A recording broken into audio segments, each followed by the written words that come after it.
Last কবে যে মায়ের হাতের কলার মোচা বাটার তরকারি খেয়েছিলাম সেটা ভুলেই গেছি। আজকে বাজার গিয়ে হঠাৎ চোখে পড়লো, তাই এটা নিয়ে এলাম। মাকে বললাম গরম গরম ভাতের সাথে বাটা মশলা দিয়ে আজকে মোচা বাটার তরকারি খাবো। তার আগে মোচাটা ভালোভাবে ধুয়ে নিব।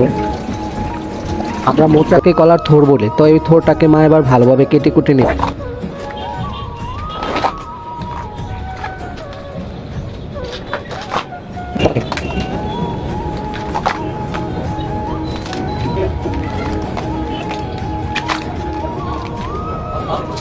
থোরের যে অংশটুকু রান্না করে খাওয়া যায় সেই অংশটুকু মা কেটে কুটে নিল। আর থোরের মাঝে যে কচি একটা কলি থাকে সেটা এরকম টুকরো করে কেটে নিল। এগুলোর মাঝে যে শক্ত একটা কাঠির মতো অংশ থাকে সেটা ফেলে দিতে হয়, নয়তো তিতা লাগে। তাছাড়া এগুলো সহজে শিলে দিয়ে বাটা যায় না, তাই ফেলে দিতে হয়।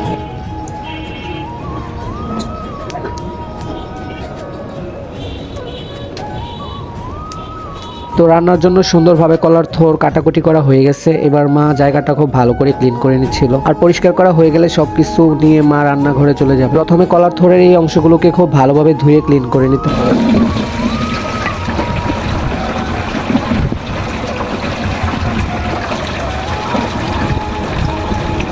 কলার থোরে অনেক কষ থাকে, সেজন্য খুব ভালো করে ধুয়ে পানি ঝরিয়ে নিল। এবার চুলায় একটা কড়াই বসিয়ে পানি গরম করে নিল, আর এর মধ্যে পরিমাণ মতো লবণ আর হলুদ দিয়ে গরম করে নিল। লবণ হলুদের পানিটুকু যখন ভালোভাবে গরম হয়ে যাবে তখন কলার থোরগুলো দিয়ে দিল, আর এগুলো ভালোভাবে সেদ্ধ করে নিতে হবে। আজকে কলার থোরের তরকারি যেহেতু সম্পূর্ণ বাটা মশলায় রান্না করবে, তাই শিলে আদা রসুন পেঁয়াজ আর শুকনো মরিচ দিয়ে বেটে নিচ্ছে।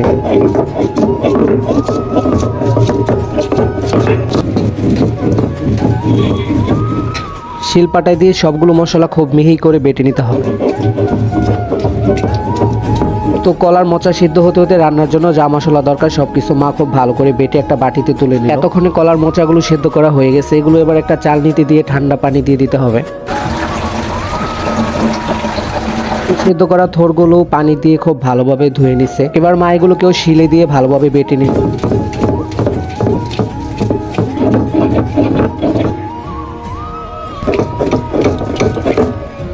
এবার শিলপাটায় বাটা কলার থোরগুলোকে একটা মাটির পাত্রে তুলে নিচ্ছে। বাকি সেদ্ধ কলার থোরগুলোকেও এভাবে বেটে নেবে। তো রান্নার জন্য বাটাবাটি যা দরকার সবকিছু করা হয়ে গেছে। এবার চুলার মধ্যে একটা কড়াই বসিয়ে গরম করে এর মধ্যে পরিমাণ মতো তেল দিয়ে এরপর বেটে রাখা মশলাটুকুও দিয়ে দিল।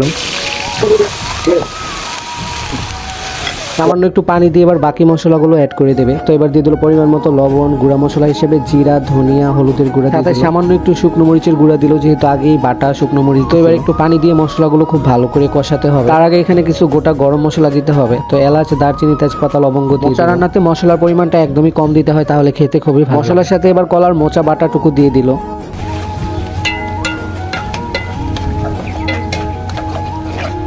এবার মশলার সাথে মোচা বাটা খুব ভালোভাবে মিশিয়ে নিতে হবে, আর এটাকে নাড়তে নাড়তে একদম শুকিয়ে নিতে হবে। এখানে আর কোনো পানি ইউজ করবে না। তো যাই হোক, মশলার সাথে মোচাগুলো খুব ভালোভাবে মেশানো হয়ে গেছে। এগুলো থেকে যখন একদমই পানি টানানো হয়ে যাবে তখন 3-4টা শুকনো মরিচ দিতে হবে, ভাজা শুকনো মরিচ।